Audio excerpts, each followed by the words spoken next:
At Christmas dinner, my aunt announced loudly, "Let's all go around and say something we're grateful for except you. We all know you're the family disappointment." Everyone laughed and moved on while I sat there clutching my napkin. That night, I drove 4 hours to a motel and slept in my car. A year later, they were blowing up my inbox asking for donations to save the family business. Last year, Christmas Eve, I drove back to my hometown, Waterloo, Iowa. I hadn't been back in a long time. I was nervous, but also kind of excited. I thought maybe time would have smoothed things over with my family. I thought maybe I could just slip back in, have a nice dinner, laugh, and forget all the crap.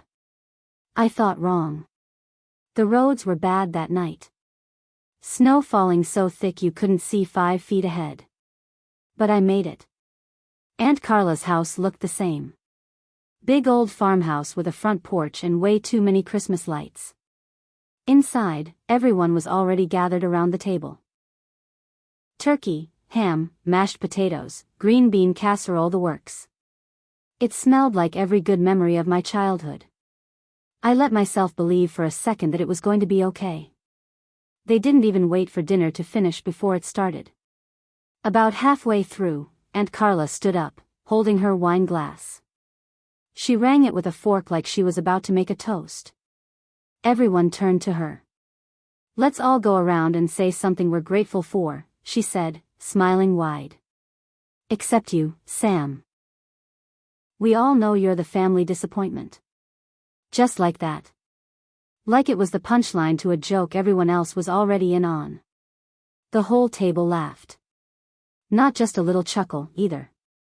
Real laughs. Deep, loud, ugly laughs. My uncle slapped the table. My dad laughed so hard he had to wipe tears from his eyes. Even my little cousins, who didn't know any better, were giggling. I sat there. I felt my ears burning. I looked down at my napkin and squeezed it until my knuckles turned white. I opened my mouth to say something, but nothing came out. Nobody said, "Hey, that's not cool." Nobody said, "Come on, Carla." Nobody even looked uncomfortable. They just moved on. Right into the next round of mashed potatoes, like nothing had happened. After dinner, they passed around presents. I got a single card with a $5 Starbucks gift card inside it. No one even signed the card. When it was finally over, I said I was tired. Lied and said I needed to get some rest for the drive back. Truth was, I couldn't stay there another second. I couldn't even breathe. I walked out into the snow and got in my beat-up Honda Civic. Instead of driving to my dad's place where I was supposed to crash, I hit the highway. I drove for hours, until the adrenaline wore off and the exhaustion hit me like a truck.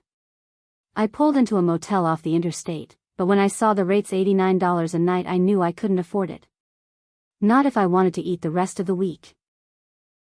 So I climbed into the back seat with a blanket I kept for emergencies. I laid there, knees tucked to my chest, freezing cold, listening to Silent Night, playing from a gas station across the parking lot. I cried until I couldn't anymore. Something inside me broke that night. Like a bridge burning itself down. I realized it didn't matter what I did. They would never see me as anything but the screw-up. I made a decision. No more reaching out. No more second chances. I didn't text them on New Year's. Didn't answer when they called in March for my dad's birthday. Didn't even open the card they sent for mine. Instead, I worked. I took whatever jobs I could find. Janitor at a grocery store. Dishwasher at a diner. Landscaper for a small company outside Des Moines. Hard, dirty work. Work that left me sore and tired and smelling like gas and fertilizer. But I was building something for myself, even if nobody saw it. I got my own place. A tiny one-bedroom apartment over a pawn shop. Smelled like smoke. Walls thin as paper. But it was mine. No one could kick me out. No one could laugh in my face at dinner. Then, late October, almost a year after that night, I got the first email. It was from my cousin Megan. The subject line just said, "Hey. Inside, hope you're doing well. Just wanted to reach out. The family business is going through a tough time. Uncle Rick made some bad investments.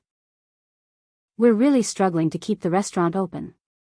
If you can help out, even just a little, we'd be so grateful." I laughed so hard I nearly dropped my phone. I ignored it. A week later, another email. Then a text from my dad. Then a voicemail from Aunt Carla. Same story, different words. Family sticks together. We all need to chip in. It's about saving our legacy. I almost responded right then. I almost told them to shove their legacy where the sun doesn't shine. But I waited. I wanted to see how bad it would get. I watched their GoFundMe page go live. They posted tearful videos. Pictures of the restaurant half empty, blaming the economy and unforeseen hardships. They needed $100,000. Fast. They raised about $8,000. Mostly from old customers and a few random family friends. None of it from me. Finally, after Aunt Carla sent a message that started with, "Sweetie, we really miss you," I snapped. I replied, "I'm grateful you're finally getting what you deserve. Merry Christmas." Short. Simple. Final. I blocked every number, every email, every social media page. I never sent them a dime. A month later, I heard through an old neighbor that the restaurant closed. Foreclosed. Locked up. Auctioned off. The last thing I saw was a video Aunt Carla posted before she deleted her Facebook.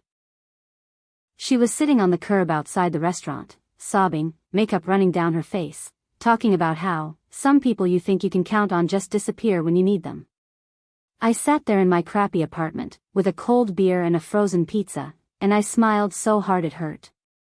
Because finally, they got to feel even a tiny piece of the loneliness and betrayal they thought was so funny when it was aimed at me.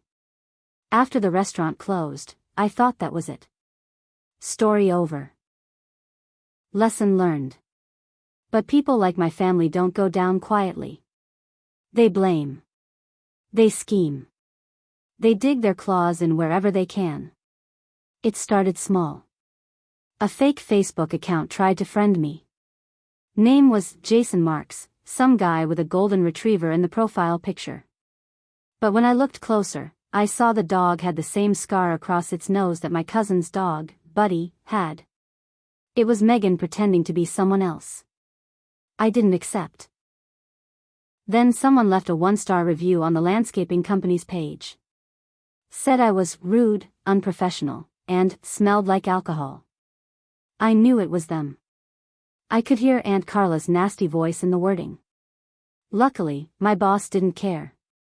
"Bunch of losers," he said, and slapped me on the back. "You work hard. Forget M." But they weren't done. A week later, I got served. Yeah.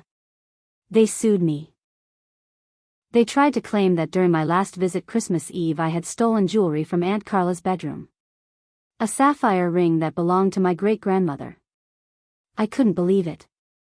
I sat in my car outside the county courthouse, holding the papers, heart hammering in my chest. They were really trying to bury me. I scraped together what little money I had and got a lawyer. A guy named Mr. Allen, who smelled like cigars and wore suits that looked like they hadn't been dry cleaned in years. He wasn't fancy, but he was smart. He poked holes through their case so fast their heads spun. Turns out, Aunt Carla had pawned the ring herself years ago. There were records. Pawn shop receipts. Security footage. The judge tossed the case out so hard, I thought the bailiff was going to clap. But standing there in that courtroom, hearing them lie under oath about me, seeing Aunt Carla fake cry into a tissue like she was some kind of victim, I felt something shift deep down. They weren't just cruel. They were dangerous. If I didn't hit back harder, they were going to keep coming. I decided to finish this once and for all. I wasn't rich. I wasn't powerful. But I had something better, the truth. And a plan. After the lawsuit fell apart, I knew they'd try something else. I couldn't just sit around waiting for it. I needed to make sure they couldn't touch me again. I started digging. It wasn't hard. My family isn't exactly made up of criminal masterminds. Aunt Carla's tax records were public because she'd gotten PPP loans during COVID for the restaurant. Loans meant to pay employees. Loans she wasn't supposed to touch for personal use. I found records that didn't add up. Big expenses for renovations that never happened. Huge supplier payments that somehow went straight to a personal bank account. I cross-referenced dates. Some of the supposed supplier payments matched the dates she posted pictures from her dream vacation in Hawaii. I knew what this meant. Fraud. I wasn't sure at first if I should do anything. I wasn't out for blood, not really. I just wanted them to leave me alone. But then I remembered Christmas Eve. I remembered the laughter. The cold car. The fake lawsuit. I remembered every damn thing. I filed an anonymous tip with the Iowa State Attorney's Office. It was simple. One email. I attached the links, the screenshots, the copies of the public records. Then I waited. 3 months later, I heard it from the neighbor again. State investigators had raided Aunt Carla's house. Took computers, bank records, everything. She was being charged with fraud. Wire fraud. Misuse of federal funds. Big crimes. If she got convicted, she could go to prison. The news hit the local paper. Her picture was everywhere, mugshot and all. No makeup, no filters, just pure panic on her face. The best part? The headline under her name read: Family business owner arrested for fraud, facing prison time. There it was. Family disappointment? Looks like they found someone new for the title. But it didn't stop there. Megan lost her job because her boss didn't want the bad press. Uncle Rick had to declare bankruptcy. My dad moved in with a woman half his age, who kicked him out after 2 months when his money dried up. The empire they used to brag about at every family gathering crumbled. And me? I kept showing up to work every day. Saved up. Upgraded from the Honda Civic to a used Ford truck that didn't leak rainwater onto my lap when it stormed. Every time I drove past the empty shell of the old family restaurant, with its peeling paint and broken windows, I felt lighter. They called me the family disappointment. But at the end of the day, I'm the only one who didn't sell my soul to get ahead. After Aunt Carla got arrested, after the news hit town, the real fallout began. I thought maybe that would be enough. I thought maybe I'd feel free. But I didn't. The truth is, when you go through something like this, it stains you.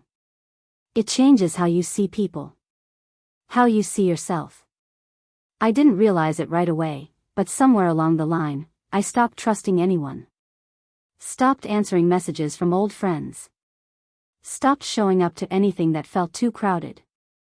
I worked. I ate. I slept. That was it.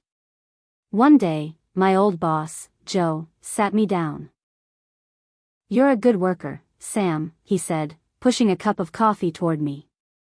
"But you gotta stop looking over your shoulder like someone's gonna stab you." I nodded, but I didn't say anything. How could I explain it? When the people who are supposed to love you treat you like garbage, it never really leaves you. About 6 months after the raid, I got a letter in the mail. No return address. Inside was a single sheet of paper, handwritten. "Hope you're happy. You destroyed your own blood. When you're old and alone, don't forget what you did. You'll die just like you lived." A disappointment. No signature. But I knew it was from Aunt Carla. Probably written before she went inside. I crumpled the letter and threw it in the trash. But later that night, lying in bed, I couldn't stop thinking about it. Was she right? Did getting revenge really fix anything? I got them back. I burned their whole house down, so to speak. But standing there in the ashes, I wasn't any lighter. I was just emptier. I didn't regret it. Not for a second. They had it coming. But I did learn something. When you go for revenge, you better not expect a happy ending. You get justice, sure. You get satisfaction. But you also get scars. And in a way, maybe they won after all. Because even though they lost everything, even though they were the ones humiliated, they still live in my head, rent-free. Maybe they always will. Today, it's Christmas Eve again. There's a cheap little tree in the corner of my apartment. A few blinking lights. A half-eaten frozen pizza on the counter. It's not much. But it's mine. No family. No fake laughter. No cruel jokes. Just me, the hum of the heater, and the sound of the snow falling outside. And for the first time in a long time, I'm okay with that. I survived them. Maybe that's enough.